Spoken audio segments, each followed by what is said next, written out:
Antioquia 2.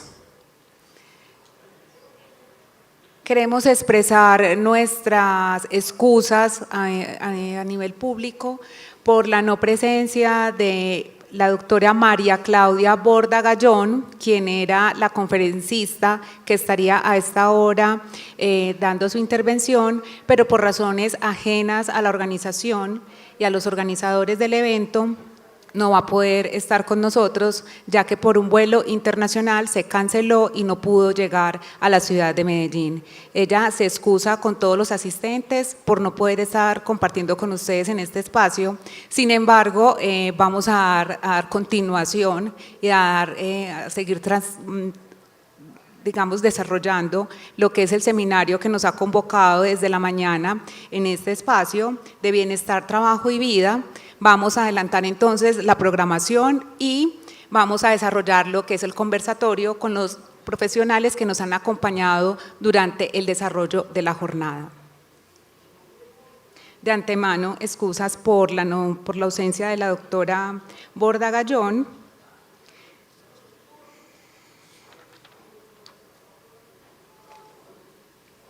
Y les invitamos para que continúen, para que no pierdan la esperanza, porque va a estar muy interesante de verdad el conversatorio que se va a desarrollar a continuación con los profesionales que han tenido la oportunidad de compartirnos conocimientos en diferentes áreas relacionadas con el bienestar, el trabajo y la vida.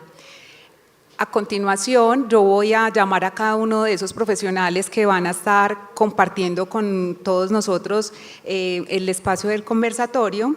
Ellos son, y les invito para que por favor vayan subiendo al escenario, el doctor Manuel Fernando Pérez Viloria.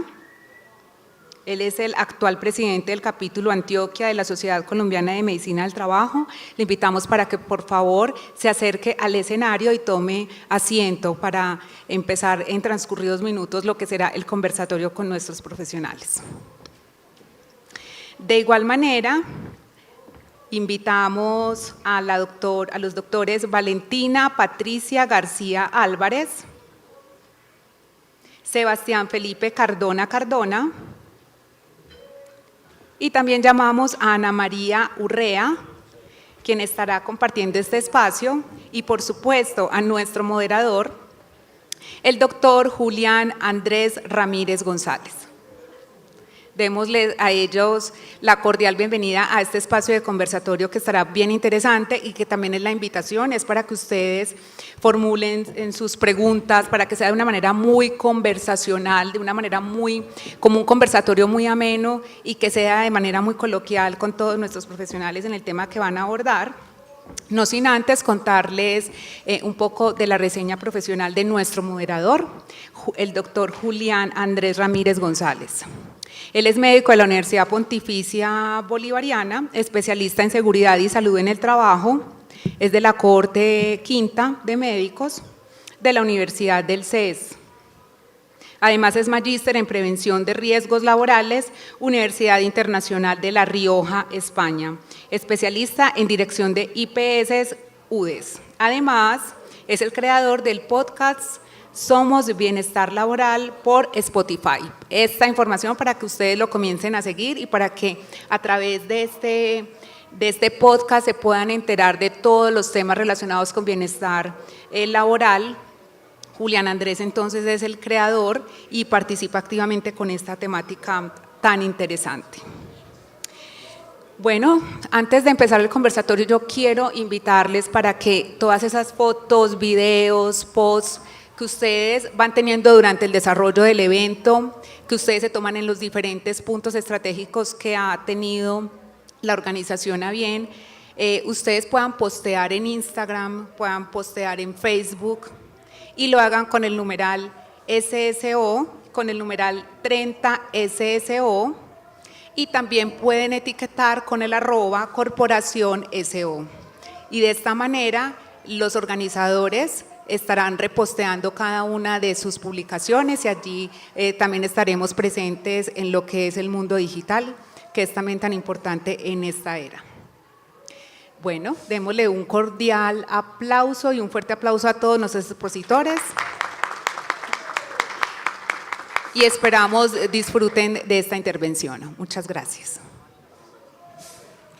Bueno, buenas tardes a todos y vamos a comenzar entonces a grabar el podcast de Somos Bienestar Laboral aquí con público presente. Al final, si tienen preguntas, pues los invito a que las vayan escribiendo, los vamos a escuchar a todos. Les doy la bienvenida a todos, Manuel, Valentina, Sebas y Ana, pues vamos a conversar. Ayer los que tuvimos la oportunidad de estar en la plenaria, pues yo reflexionando, que se trata de reflexión este conversatorio, me llevé un dato bien interesante y es que el 59% de la vida no la pasamos trabajando. Es un dato que yo dije, bueno, se trata de un conversatorio sobre la reflexión y les traigo pues aquí lo que pensé sobre reflexión y es vivir un día a la vez, cómo disfrutar la vida trabajando y cómo nos la hemos pasado separando el trabajo de la vida, porque no lo integramos y hasta ahora venimos a hablar del bienestar que integra el bienestar en el trabajo y el bienestar en la vida. También madurez, ¿por qué madurez? Para tomar decisiones basado en toda la información que hemos reclutado aquí en todas estas charlas tan maravillosas que ustedes nos han dado. Y nuevos desafíos porque copié un montón de cosas que ustedes hablaron en sus presentaciones y quiero que las tengamos aquí como ideas para lo que vamos a hablar. Y es que ustedes hablaron, lo voy a leer textualmente, hablaron de estrés laboral, hablaron de el aumento de las enfermedades crónicas, hablaron de los desafíos en salud mental, hablaron del equilibrio de vida y trabajo, de las nuevas formas de trabajo post pandemia, del envejecimiento de la población trabajadora que tenemos, de las relaciones dentro y fuera del trabajo, de la informalidad, de la productividad y una cosa muy importante, la felicidad del trabajador. Entonces vamos a arrancar y yo por aquí tengo unas preguntas muy interesantes y quisiera preguntarle a Manuel. Manuel, pues tú tienes mucha experiencia en este tema, sí, y te quiero dar la primera pregunta y es que arranquemos a definir para vos qué es el bienestar en el trabajo y el bienestar para la vida. Bueno, creo que a este punto de lo que hemos vivido en las empresas, en la academia, estamos enfrentando como humanidad tal vez un cambio de época o una época de cambios. Partiendo de esa situación, entenderíamos que hace algunos años atrás era normal que tú pensaras en el bienestar y en hacer las cosas que tú quisieras hacer en el momento en que ya te estabas retirando del trabajo. Hoy, para llegar a la construcción de qué es bienestar, hoy se tiene que tener en cuenta el tiempo presente, el ahora. Desde ese punto de vista, el ahora hace que nosotros veamos al ser humano como un universo, como un ecosistema. Y ese ecosistema poco a poco lo vamos chequeando con pilares fundamentales. Familia es un pilar fundamental. Por supuesto que la economía es un pilar fundamental. Las relaciones sociales es un pilar fundamental. Y ese placer, esa pasión por hacer lo que quieres o que te gusta. Entonces, pensando en bienestar, incluye incluso hasta el sitio y el país donde has vivido, porque socialmente te va a dar un medio ambiente en donde posiblemente te desarrollarás. La pregunta que tú me haces, Juli, tiene tantas aristas como pasar la luz por un prisma. Y es entender que cada uno tiene un constructo de bienestar. Sí está claro que la sociedad día a día está cambiando. Y lo tenemos en pirámides. Recuerdo a Maslow que tenía pirámides y decía, bueno, en la base está la parte más básica del ser humano, acceso a la salud, a la alimentación. Pero hoy nuestras nuevas generaciones están pensando mucho más allá. Con las cifras que acabas de dar en el inicio, bienestar es en el hoy que tienes como propósito para que puedas en todas tus otras dimensiones sentirte feliz.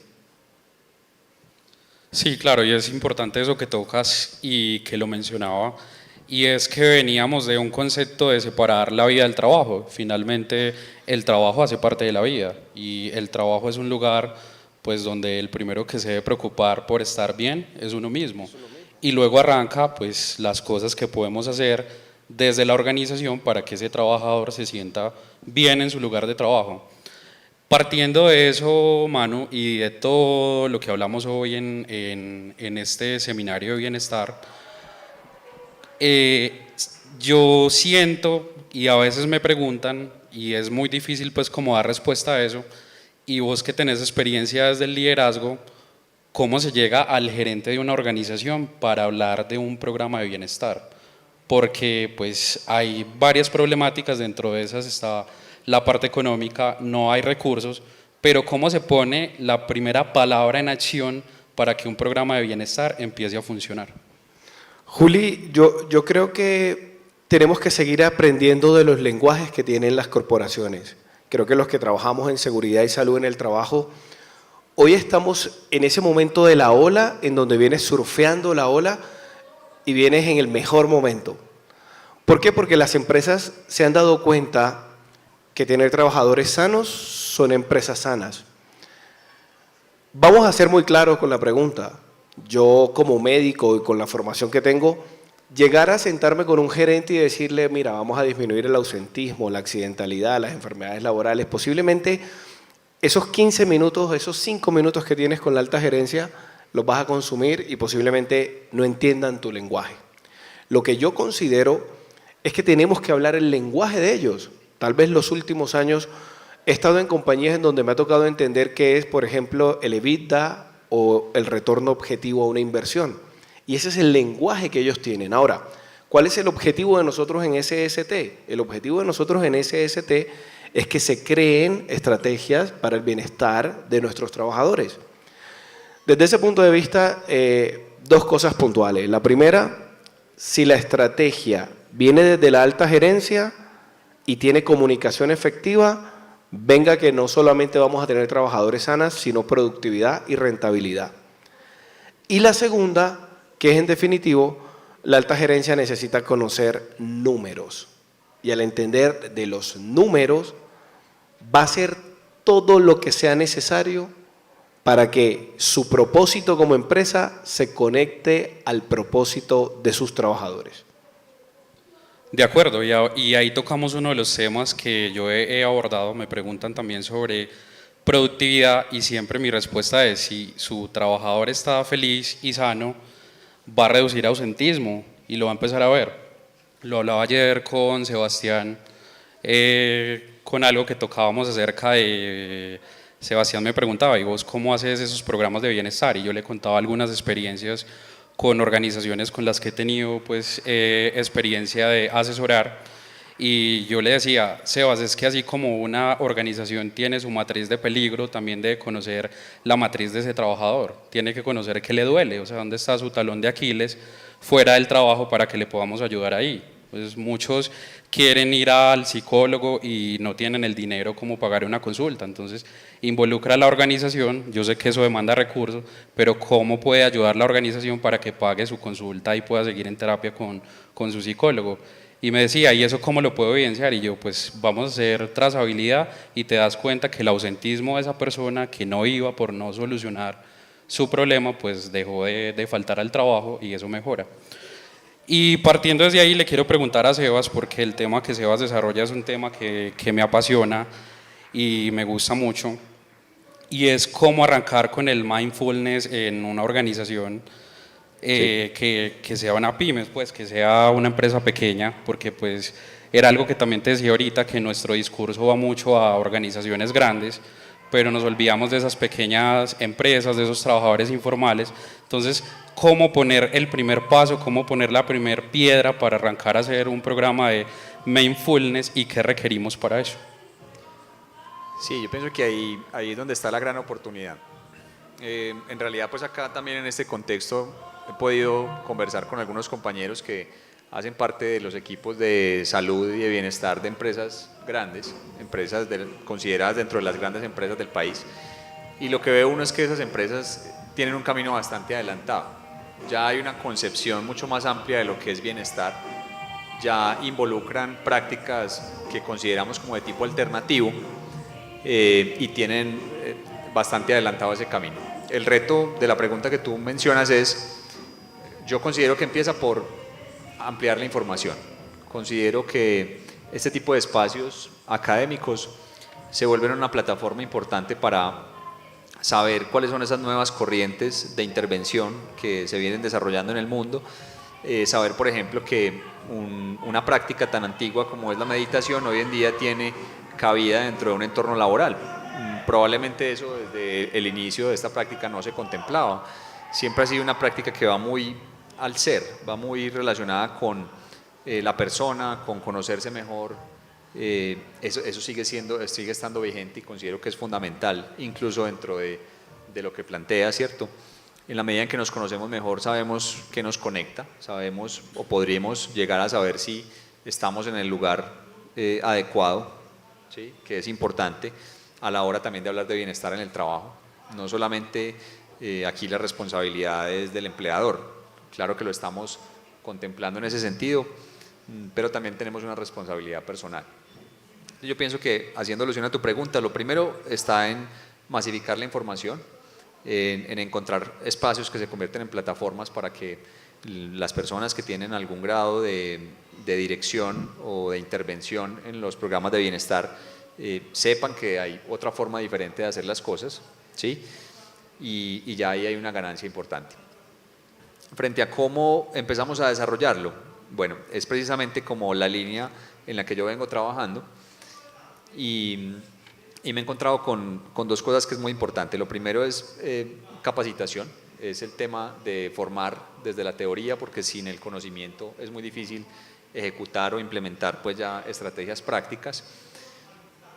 Y desde ahí, desde esa información, hay diferentes aspectos que tocan con el tema de mindfulness, pero la persona está en el centro, ¿sí? De hecho, pues meditar se entiende como conocer algo y en este caso está muy direccionado a conocerme. Desde ahí entonces puedo definir cuáles son mis necesidades, ¿sí? Entonces esa primera parte es importante. Y lo segundo, desde ya poner en práctica, empezar a conocer la disciplina. En nuestro medio pienso yo que requerimos de pronto ampliar un poco la disponibilidad de profesionales que aborden el tema. No es el tema más difundido y menos desde una concepción un poquito más formal del aspecto para poderlo transmitir con seguridad y con esa convicción a una compañía, ¿sí? Como Manuel lo mencionaba, llegar con ciertos temas a las altas esferas directivas de una compañía es un gran reto. Considero personalmente que se ha ido sensibilizando también como el imaginario al respecto, se ha ido sensibilizando esa posibilidad por lo menos de tener ciertas conversaciones que antes no se tenían, y ahí está incluido este tipo de prácticas. Entonces ya lo segundo que veo pues en esa implementación de programas es poder tener ese conocimiento y esa convicción que parte también por profesionales con una formación depurada, digamos, en el tema, que permita llegar a ese ámbito directivo, que permita dar la posibilidad de empezar a implementar, que logres como que la gente crea. Y de ahí en adelante yo lo que he visto en mi experiencia es que los resultados hablan por sí solos, tanto para la persona como para lo que empiezan a hacer el impacto de eso en los indicadores de salud de una compañía. Sebas, para nadie es un secreto que después de la pandemia empezamos a hablar más de salud mental, que era algo que yo te hablaba ayer también, y es que ya hay mucha información en el aire, o sea, ya hay demasiada información en el aire sobre salud mental. Va bien el punto de que la estigmatización ha bajado un poco, pero todavía sigue siendo un reto que una persona, un trabajador, te aborde el tema de la salud mental. Y ahorita en tu charla hablabas precisamente de salud mental. Desde lo que vos haces y tenés experiencia, ¿cómo seguir teniendo una apuesta por la salud mental en la organización? Está bien implementar el mindfulness, pero ¿cómo hacer llegar el mensaje que yo te decía? O sea, toda esa información hay que ponerle embudo para que llegue la información que el trabajador necesita a quién contactar, porque muchas veces es toda la información, pero finalmente ni la entiende, ni sabe a quién contar. ¿Cómo jugársela en la organización por eso? ¿Vos qué nos recomendás en tu experiencia? Yo siento que la salud mental en realidad la hemos sacado del contexto completo de salud, desde mi forma de verlo, más como un ejercicio académico y de poder abordarlo puntualmente, pero en la práctica es algo que es integral a la persona. No hay salud sin salud mental, así como sin salud física, sin salud emocional. Esa diferenciación va más pienso yo que se ha aumentado también en la capacidad de tenerla presente a partir también de la normatividad. Por ejemplo, la normatividad en ese sentido ha ido generando una cobertura más amplia que permite que las organizaciones, pues, hablando en carta blanca, desde la necesidad que plantea la norma, empezás también a abordar un tema que ha sido complicado, ¿sí? Es que incluso para nosotros como médicos el tema de salud mental no es, a no ser que tengas una especialización pues por el lado de psiquiatría o por una afinidad por la psicología, no es el tema que más se aborde. Sin embargo, pues a partir también de la forma como ha avanzado la investigación, los estudios, la información que hay hoy disponible, nos damos cuenta del impacto que tiene, de cómo eso puede ayudar a una persona a salir adelante en su vida, a trabajar desde esa búsqueda de los elementos que te conectan y que son importantes para vos, o también cómo desde esas concepciones que se idean en la mente, vos mismo te puedes condenar la vida y entorpecer mucho el camino, ¿sí? Entonces ahí se reúnen esos factores. La normatividad ha permitido que hoy en día hablemos más de riesgo psicosocial, si bien lo hemos contemplado desde hace un buen tiempo, pero era un tema que por lo general en las empresas como que se tocaba por los laditos, ¿sí? No se abordaba con la dimensión que tenía, más por el desconocimiento. Entonces pienso que ese mejor acceso a la información, a una información respaldada desde la evidencia científica, validada, ha permitido también que desmitifiquemos el aspecto de la salud mental, ¿sí? Y lo abordemos más como un componente más integral, muy fundamental, pero un componente más de la salud en general. Y a todos nos interesa la salud. Eso es algo que desde ahí pues motiva también ese enfoque, esa apuesta por el bienestar en las empresas. A todos nos interesa la salud. Y hoy en día también podemos ver cómo trabajadores sanos empiezan a tener ese impacto en los indicadores económicos de una organización, que como Manuel mencionaba, no es un secreto, eso es una de las prioridades para cualquier empresa. Si no hay producción, si no hay ventas, dependiendo del objeto social que tenga, pues es una empresa que es insostenible en el tiempo. Encontrar ese equilibrio es el reto, ¿cierto? De cómo podemos profundizar un poco y afianzar, como decía ahora en la charla, el aspecto de promover y promocionar la salud y puntualmente la salud mental, sin que se convierta tampoco en una piedra en el zapato, en un gasto desproporcionado para las compañías que pueda ir generando pues ya la dificultad de sostener ese tipo de programas en el tiempo. Aquí, por ejemplo, volviendo puntualmente a la práctica de mindfulness, pues lo que nos damos cuenta es que es una práctica sencilla en su forma de practicar, valga la redundancia, sin embargo, es muy poderosa en los efectos que puede tener a largo plazo en la persona, y es la persona misma en cualquier entorno, en su entorno familiar, personal, en la casa, quien puede practicar y reproducir eso, y los efectos se van a sentir primero a nivel personal y desde ahí pues los vas a reflejar en una organización. No, le apuesto precisamente porque no es el tipo de práctica que más implicaciones económicas tenga, ¿sí? Es más de conocerla, de tener una orientación en cómo puedes empezar. Sí, que se enseña y si se recuerda se puede hacer, que de hecho lo decía, o sea, aquí un inconveniente es recordar cómo se hace, ¿cierto? Exactamente, es lo que se ve, es más difícil, o la parte compleja del asunto es recordar, tener esa práctica de volver a la respiración, de volver a este ejercicio, más que en realidad el ejercicio en sí. Ahí sentado lo podemos hacer. Antes de una conferencia yo me senté ahí 5 minuticos y te lo puedes llevar a cualquier parte.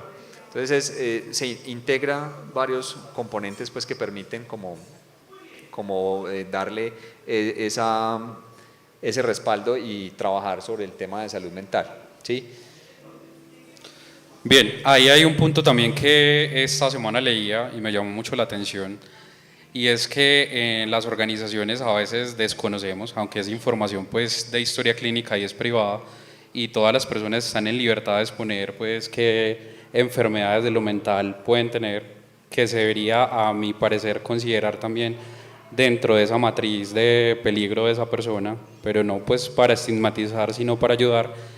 Y es que hay muchos tabú en cuanto a revelar la farmacología pues, que puede tomar esa persona, ¿cierto?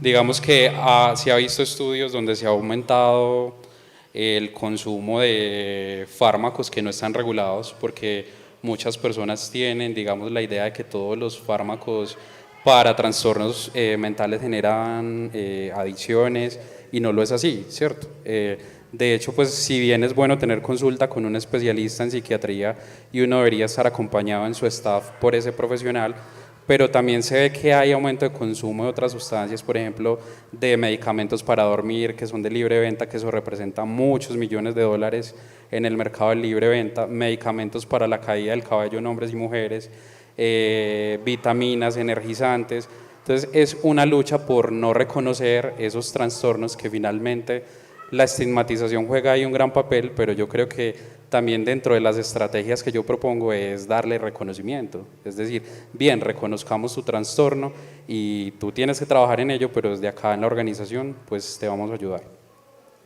Hablando de integralidad en este contexto de lo que hablamos hoy, y tuvimos la charla de la doctora Ana María en cuanto a alimentación, yo quisiera preguntarle a Ana, ¿cómo iniciamos a cambiar la alimentación de los trabajadores desde la organización, teniendo en cuenta todas esas situaciones socioeconómicas, que muchos de pronto no pueden tener la mejor alimentación, ni las 3 comidas, ni tener su snack? Yo siempre hago esa pregunta, o sea, porque damos mucha información, pero me gusta siempre hablar del primer paso, me gusta hablar de cómo vamos a hacer que las cosas sucedan. Entonces, ¿qué nos podrías decir, Ana, para que empecemos en organizaciones pequeñas, que a veces están limitadas, que digamos que a veces ni alcanzan a completar su salario mínimo, pero cómo pensar desde la alimentación y a futuro por el aumento también de las enfermedades crónicas? Bueno, principalmente considero que una alimentación saludable abarca cualquier tipo de alimento, ¿cierto? Entendemos que en ciertos grupos socioeconómicos abunda más los alimentos como los granos, los conocemos, leguminosas, cereales. Este tipo de alimentos tienen tanta fuente o tanto contenido nutricional que a veces nos olvidamos de ellos, ¿cierto? A veces nos olvidamos de la importancia que tiene o de la calidad nutricional que tienen estos alimentos, que finalmente nos olvidamos y simplemente empezamos a consumir los alimentos que frecuentemente vemos que la gente consume, ¿cierto?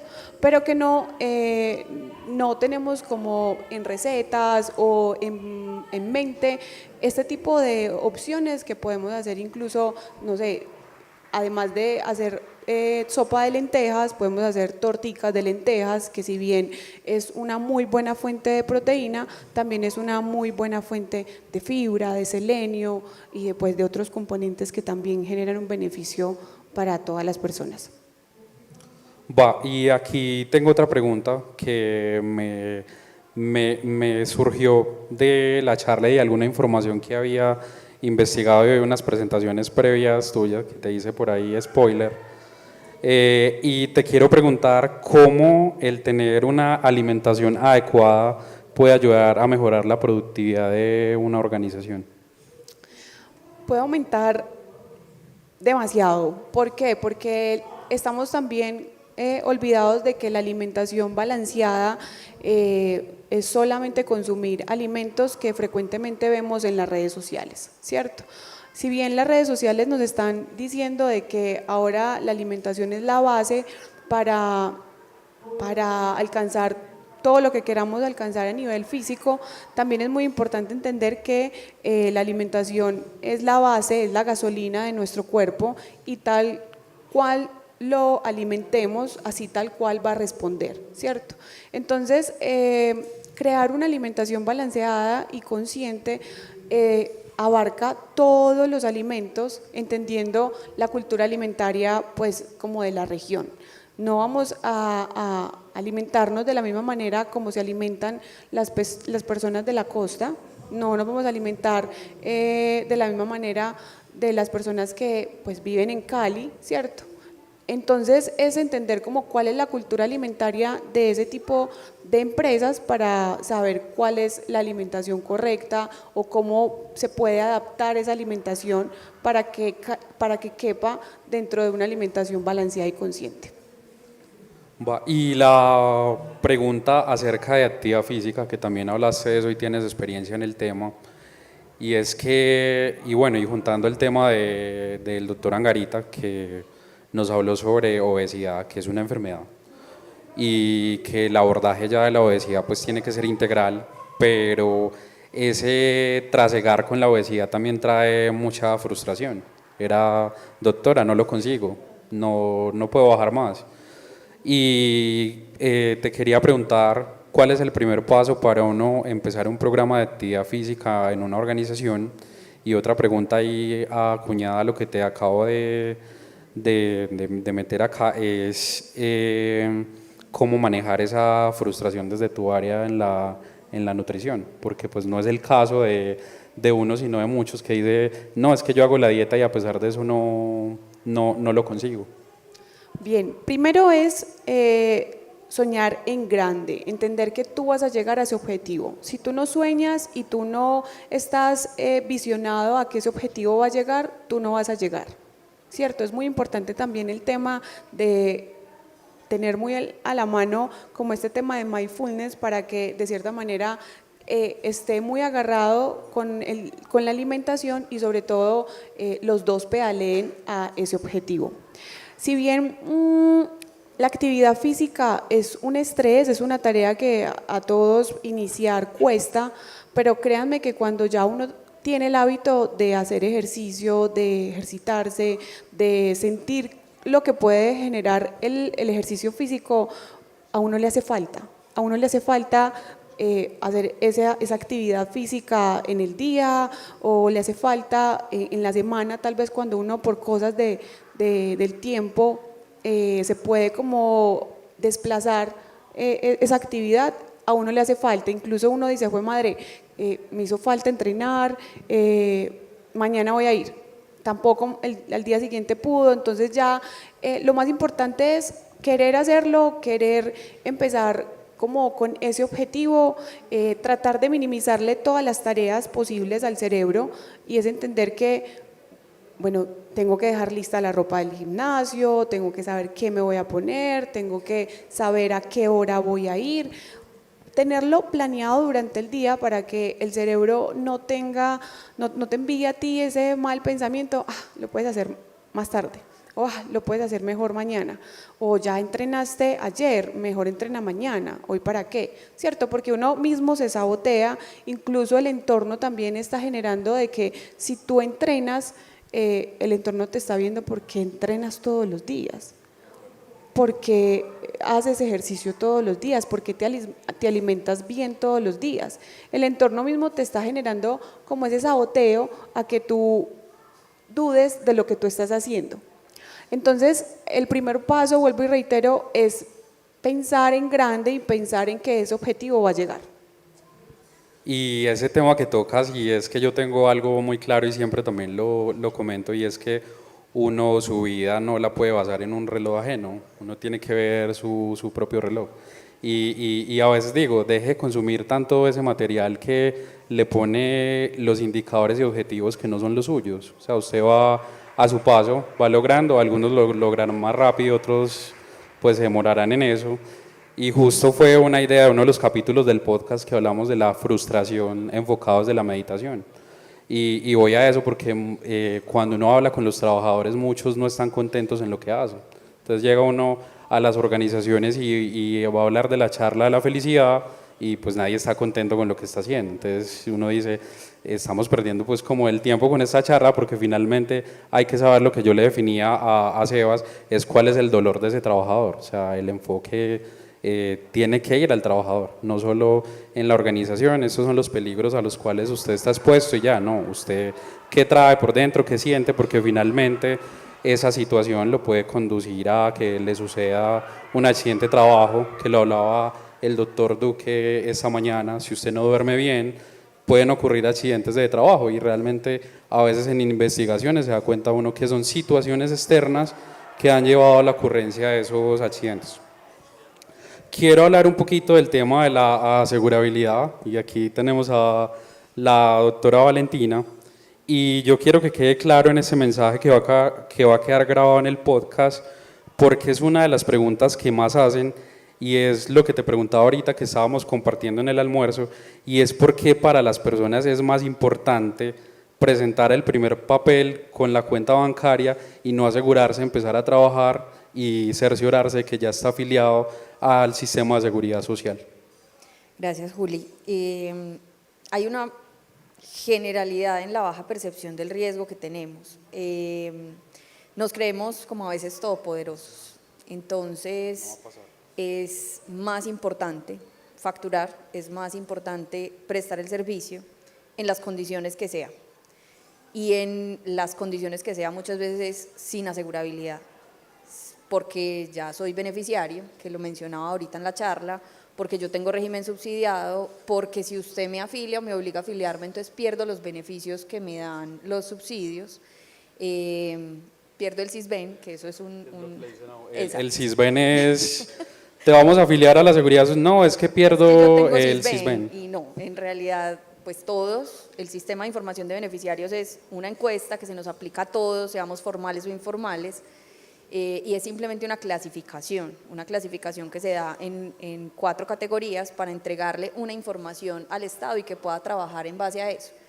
Es distinto estar en el régimen subsidiado y es distinto que mi clasificación del CISBEN me otorgue ciertos beneficios. Pero entonces esa baja percepción del riesgo hace que simplemente, como lo he hecho siempre así, doctor, es que yo todos los días de mi vida hago esto, y todos los días de mi vida lo hago igualito y nunca me ha pasado nada. Voy a casas, voy a empresas, presto servicios, independiente en general, porque estamos y enfocamos esta parte de la charla sobre todo en los informales, porque la mayoría de los que estamos aquí, si bien habrá algunos independientes, por ejemplo como Ana, pues está formalizada. Ella hace su aporte de salud y pensión porque tiene una conciencia y una cultura de seguridad social. Entonces, nos falta cultura de seguridad social, nos falta reconocerle a ese sistema de seguridad social integral la importancia, el acompañamiento que nos da, porque la mayoría de nosotros nacimos dentro de la seguridad social, nos desenvolvemos en ella, en algunos subsistemas, como también decíamos ahorita, nosotros estamos aquí viendo mejora continua, tratando de gestionar los riesgos laborales y muchas veces no nos hemos dado cuenta y ese trabajador que está al frente de nosotros solo está haciendo aporte de ARL, no tiene aporte de salud y pensión, que en realidad son los obligatorios. Y ese aporte de salud y pensión son los que en realidad al final de su vida laboral pues le van a otorgar esos beneficios futuros que tiene la seguridad social. La seguridad social no nos la inventamos en Colombia, la seguridad social es un tema a nivel mundial. Cada uno, cada región, cada país tiene sus estándares, tiene su normativa, porque obviamente todos somos diferentes. Lo mencionábamos también, es distinto estar incluso en nuestro país, es distinto estar en Medellín que estar en el Amazonas o en San Andrés, idiosincrasias, formas de manejar el estrés, formas de manejar la alimentación, formas de vida, porque somos particulares, pero hay no solo que cumplir la norma, sino identificarnos como más allá de cumplidores, pues que definitivamente se nos puede materializar un riesgo, por leve que sea.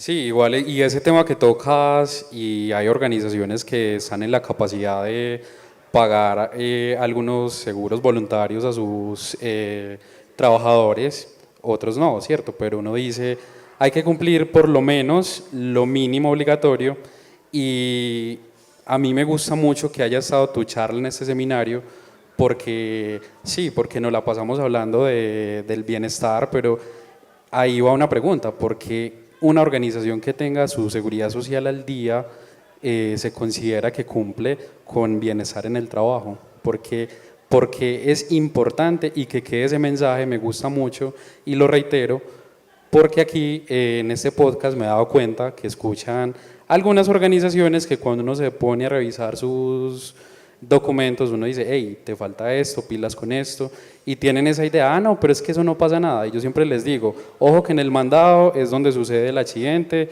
y esa persona no debería estar haciendo eso porque no está contemplado dentro de su perfil de su cargo. Valen, yo quiero que es muy claro ese mensaje, porque es importante y porque se considera bienestar. Bueno, se considera bienestar porque es un trabajador que va a tener por lo menos la tranquilidad de que, si bien, y lo sabemos todos, las citas podrán estar muy lejos, pero es un trabajador que va a ser atendido, es un trabajador al que le van a entregar medicamentos, es un trabajador que va a poder acceder a una cirugía si la necesita. Nosotros creemos, la mayoría, que porque estamos dentro de la formalidad, entonces a todo el mundo lo atienden igual, y no nos atienden igual. Todavía tenemos población sin ningún tipo de seguro que llegan a los hospitales, y pues el hospital, en virtud de que la salud en Colombia es un derecho fundamental, les brinda una atención, pero es muy difícil tanto para el hospital como para el sistema sostener estas personas que están sin ningún tipo de aseguramiento. Nosotros, que somos trabajadores, que aportamos al sistema en el régimen contributivo, aportamos también para que el régimen subsidiado, a las personas que están en el subsidiado, les brinde su atención en salud. Pero entonces, en cuanto a bienestar, es esa tranquilidad de que el trabajador y su familia, sus beneficiarios, sean sus hijos, su cónyuge o compañera permanente, o sus padres en muchos casos, porque hemos visto que estamos cambiando, que la demografía cada vez es más distinta, y hay muchos trabajadores que ya no tienen hijos, sino que tienen como beneficiarios a sus padres, les prestan los servicios dentro del régimen contributivo con mayor prontitud, les entregan los medicamentos. Ahorita pues hay una crisis, y eso pues sería un tema obviamente demasiado extenso y para otro super podcast, en cuanto a ya la prestación como tal del servicio. Pero si te incapacitan, pues entonces vas a tener la garantía de tu mínimo vital. Ay, doctor, eso se demora 90 días, 60 días, 30 días en pagar, dependiendo de la EPS. Sí, pero eso se lo pagan a tu empresa. Cuando es independiente, sí, con paciencia, espera, pero le llega su dinero.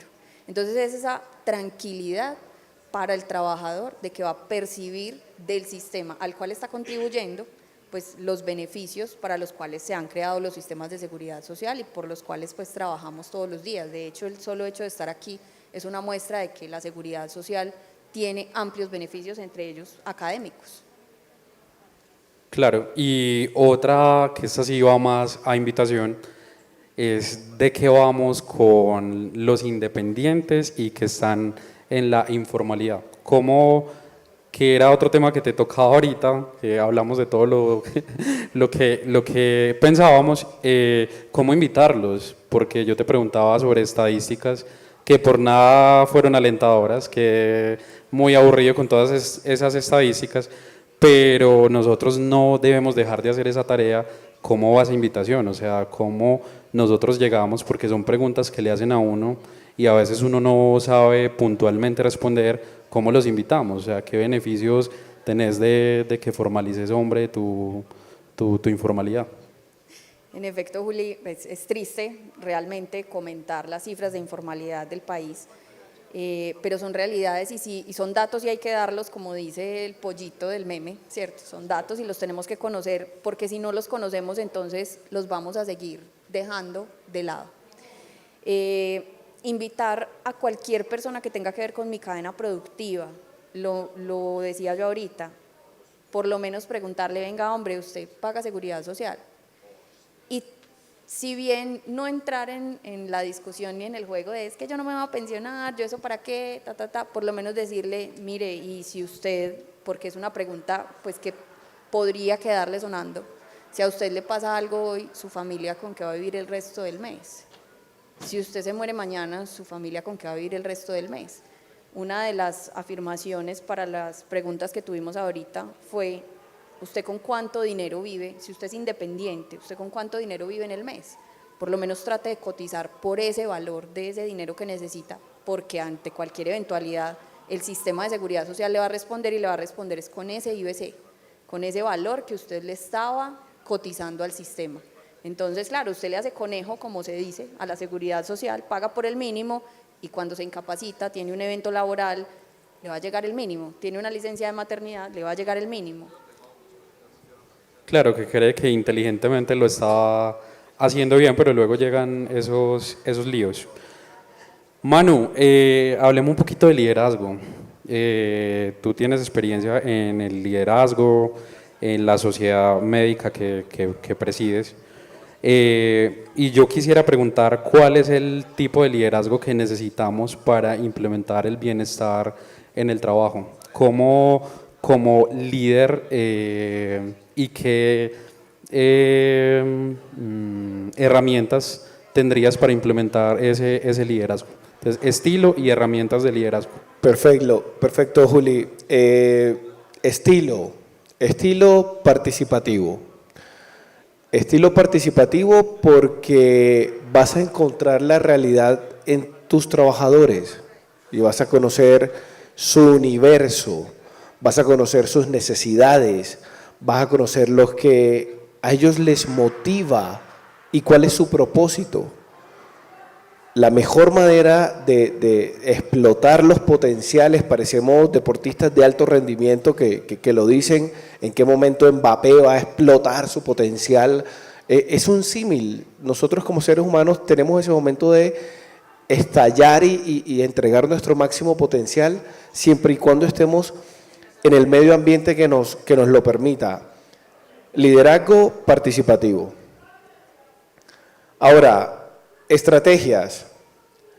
La comunicación es uno de los canales más simples y sencillos, pero que a veces hacemos paisajes y desestimamos.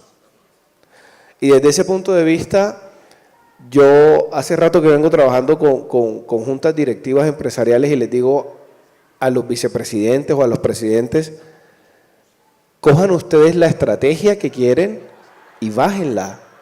Porque es que desde la alta gerencia todos, y qué pena ser tan coloquial, todos copian. Desde ese punto de vista, entrego la comunicación efectiva como una de las mejores herramientas y de las mejores estrategias para ejercer liderazgo.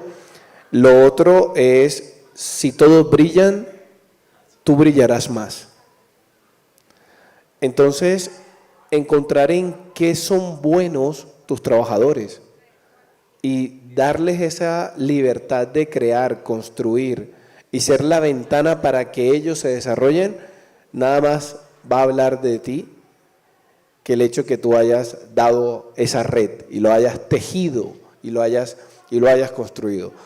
Ahí yo resumo tu pregunta, Juli. Es importantísimo la participación, es importantísimo dejar de tener empresas tan verticalizadas y más bien tener empresas transversales, e incluso nosotros tenemos que estar conectándonos con los departamentos de nómina con talento humano, reclutamiento, productividad, irnos más allá de las cifras, porque a la final las cifras se van a cumplir, está garantizado, estamos haciendo las cosas bien, estamos teniendo trabajadores sanos, estamos preocupándonos por su universo, las cifras van a dar. Eso es una fórmula infalible.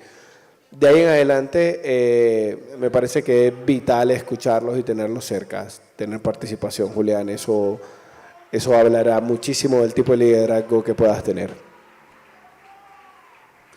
De acuerdo, Manu, con tu respuesta, y yo agregaría también lo colaborativo. Y esa respuesta que acabas de dar también la he dicho mucho, y es que las decisiones que se toman arriba, el que tome la decisión arriba, debe ser el que baje y la comunique. Cuando hablamos de esa verticalización que se ve en muchas organizaciones, porque finalmente, y lo vemos desde la ISO 45001, que allá en el centro dice la participación de todos los trabajadores en tomas de decisiones que los involucren, y a veces eso no pasa. Entonces pasamos auditando esos sistemas de gestión de seguridad y salud en el trabajo, y cuando preguntamos, ¿y los trabajadores qué dicen? Silencio, no sabemos qué dicen los trabajadores. Me gusta mucho eso que acabas de decir, y precisamente creo que es el liderazgo del presente, poniendo las cosas de presente y al futuro.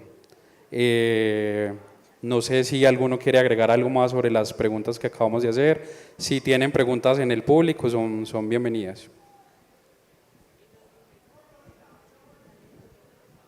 No, yo creo que sumar en este punto algo que también es frecuente entre los que trabajamos en SST, y es ¿qué me invento para que mis trabajadores estén contentos y felices? La respuesta la tienen ellos mismos. O sea, hay empresas que dicen, yo necesito que lean más. Otras me dicen, yo necesito deporte. Cosas tan simples y tan sencillas como entender, incluso cuando tienen procesos operativos que nunca cierran, qué está pasando con el círculo de la alimentación, el deporte, la vigilia, el sueño. Entonces, Juli, yo más allá que sumarle algo, yo creo que a este seminario, a este podcast que está detrás de este momento, de este gran momento, las soluciones las tienen los trabajadores. Es necesario darles un micrófono y escucharlos, y vamos a tener desde la alta gerencia una visión inmensa para poder trabajar desde lo que es el bienestar. Sí, yo creo que eso, como yo lo denomino en términos muy simples, es sepa cuál es el dolor de su trabajador. Finalmente, si usted no lo escucha, usted no va a poder hacer enfoque en ese ausentismo que se la pasa buscando y buscando aristas desde lo científico, desde lo técnico, y muchas veces se da cuenta, no lo escuché. Y es difícil reconocer, decir, no lo escuché. Y otra cosa que agregaría, que le comentaba a Sebas, y es cuando nos le dicen, sal de tu zona de confort. Entonces yo me quedaría como, enséñeme cómo salgo de mi zona de confort, eso es mejor. Que te digan, no, es que tienes que salir de tu zona de confort. No, hay que enseñar a cómo se sale de esa zona de confort, y hay que enseñarle al trabajador y ayudarle en lo que se le pueda ayudar.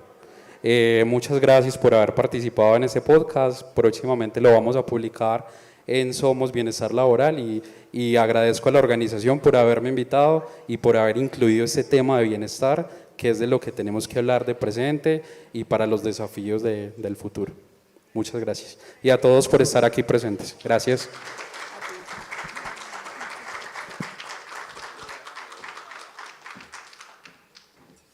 Agradecimientos especiales a todos nuestros ponentes de esta jornada tan especial. El seminario Bienestar, Trabajo y Vida trajo muchísimo conocimiento, información, datos que seguramente ustedes podrán aplicar en sus empresas, en sus instituciones, y también para aquellas personas que nos visitan y que participan de este seminario a nivel independiente. Agradecimientos a todos ustedes por poner en escena y con palabras justas todo lo que tiene que ver con el tema de bienestar, trabajo y vida. Muchas gracias, y no sin antes también para que comiencen a seguir a Julián en su podcast por Spotify, Somos Bienestar Laboral, y allí podrán volver a escuchar la grabación de lo que hoy fue la grabación de este conversatorio. Allí pueden volverlo a escuchar, compartirlo y darle también me gusta para que crezca mucho más la comunidad de este podcast. Todos bienvenidos a la comunidad de Somos Bienestar Laboral. También estamos en Instagram, ahí salimos con algunos reels. Nos pueden seguir y nos pueden escribir porque escuchamos. Cualquier idea que tengan por desarrollar son bienvenidos. El podcast de Somos Bienestar Laboral es para todos y por eso hice tanto énfasis en hablar desde la formalidad, pero también desde la informalidad, porque muchas veces nuestra información y estudios vienen desde la formalidad, pero dejamos de lado esos otros trabajadores que también merecen estar informados. Así que bienvenidos y gracias por habernos escuchado. Claro que sí, y recuerden la información que les decía al principio de poner en todas esas publicaciones, fotos, videos que se toman ustedes en estos espacios que hemos dispuestos, numeral SSO y también numeral 30 SSO. Allí podrán también etiquetar Corporación SO y de esta manera el equipo organizador reposteará todas esas publicaciones y todas esas fotos tan bonitas que ustedes muy seguramente estarán compartiendo en redes sociales. No quiero que se vayan sin que tengan presente la siguiente información. Y es que mañana tendremos la segunda jornada de lo que será la Semana de la Salud Ocupacional. Por ello los invitamos para que estén a las 9 en punto, un poco antes, que se hará la instalación, el evento de instalación de la versión número 44 del Congreso de Ergonomía, Higiene, Medicina y Seguridad Ocupacional, que se desarrollará en el Salón Antioquia y también en este salón con retransmisión. Entonces la invitación es para que acudan a la invitación, para que quienes se inscribieron al Congreso estén aquí a las 9 de la mañana para que puedan disfrutar de la conferencia inaugural de lo que será el Congreso. También recordarles que pueden consultar la programación y las actividades favoritas que hemos programado para ustedes, escaneando en los códigos QR la programación académica o visitando nuestra página web www.corporacionsoa.co, para que lo tengan muy presente también. Y recuerden que a los correos electrónicos que ustedes diligenciaron en el momento de la inscripción, llegará la encuesta de la jornada académica que acaba de finalizar. Es decir, a sus correos les va a llegar la información donde se les va a solicitar evaluar cómo les pareció el seminario. Para nosotros es muy importante saber qué opinan ustedes y qué nos quieren retroalimentar para seguir avanzando cada vez en la versión de la Semana de la Salud Ocupacional. Agradecemos el diligenciamiento de la manera más oportuna y contamos con eso. Bueno, así damos por terminada la actividad de este Salón Antioquia número 2. Gracias a todos por su disposición, por quedarse hasta el final, por escuchar a nuestros ponentes de manera activa, con esa escucha activa de la que se hablaba en Midfurnes. Y los invitamos entonces para quienes se quedan con nosotros en el Congreso mañana, para que nos visiten a partir de las 9 de la mañana. Y ahora para que tomen café en la parte de afuera, para que visiten la muestra comercial y para que conozcan toda la propuesta que hay a nivel empresarial para todos. Muchas gracias por su presencia. Recuerden que en la presentación les acompaña Ruth Mary Geo, es un placer. Buenas tardes.